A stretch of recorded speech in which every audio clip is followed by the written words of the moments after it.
Setelah menghadapi berbagai ujian di tanah kelahirannya, Babilonia, Nabi Ibrahim alaihissalam memutuskan untuk berhijrah bersama istrinya, Sarah, serta ayahnya dan keponakannya, Lut bin Haran. Mereka memulai perjalanan menuju negeri Syam. Namun, dalam perjalanan, saat singgah di Haran, ayahnya meninggal dunia. Meski demikian, mereka tetap melanjutkan perjalanan.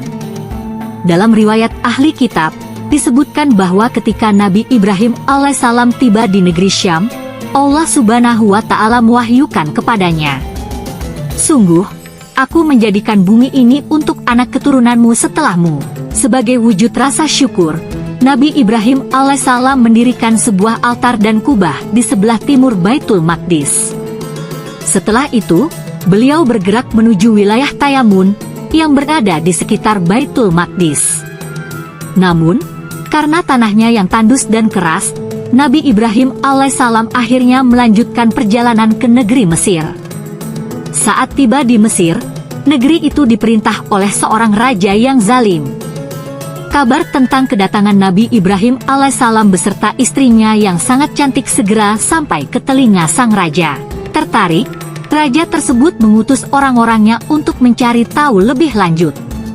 Ketika utusan itu menemui Nabi Ibrahim alaihissalam, mereka bertanya, "Siapa perempuan yang bersamamu?"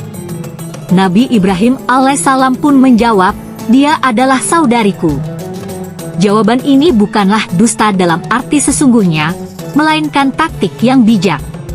Sebab, dalam keimanan, Sarah memang saudari seiman baginya.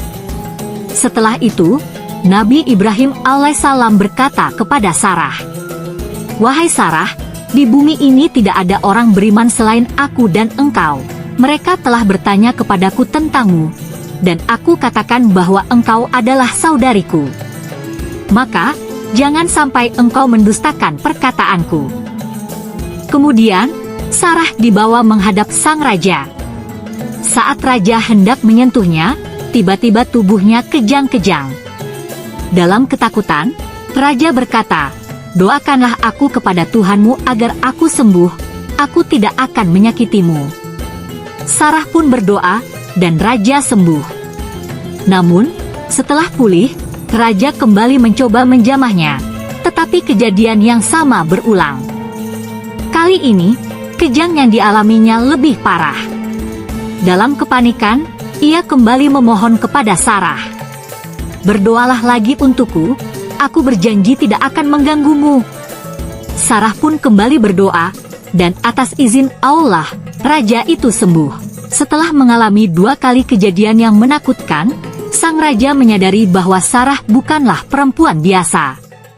Ia berkata kepada para pengawalnya, "Wanita ini bukan manusia biasa, dia pasti memiliki perlindungan gaib."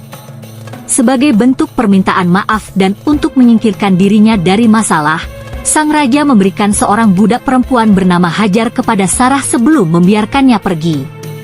Sarah pun kembali menemui Nabi Ibrahim alaihissalam, yang saat itu tengah melaksanakan sholat. Dengan isyarat, Nabi Ibrahim alaihissalam bertanya tentang keadaannya. Sarah pun menjawab, "Allah telah membalas kejahatan orang kafir itu, dan ia bahkan memberiku seorang budak perempuan bernama Hajar." Dalam hadis, Rasulullah Shallallahu Alaihi Wasallam bersabda, "Nabi Ibrahim tidak pernah berdusta kecuali dalam 3 hal. Pertama, ketika dia berkata, 'Aku sedang sakit,' saat menolak menyembah berhala. Kedua, ketika dia berkata, 'Berhala terbesar itulah yang melakukannya,' saat menghancurkan berhala kaumnya. Dan ketiga, ketika dia berkata tentang Sarah, 'Dia adalah saudariku.'" Hadis riwayat Bukhari dan Muslim. Kisah ini menunjukkan kebijaksanaan dan keteguhan iman Nabi Ibrahim alaihissalam dalam menghadapi cobaan. Dengan perlindungan Allah, beliau selalu menemukan jalan keluar dari setiap kesulitan dan ujian yang dihadapinya.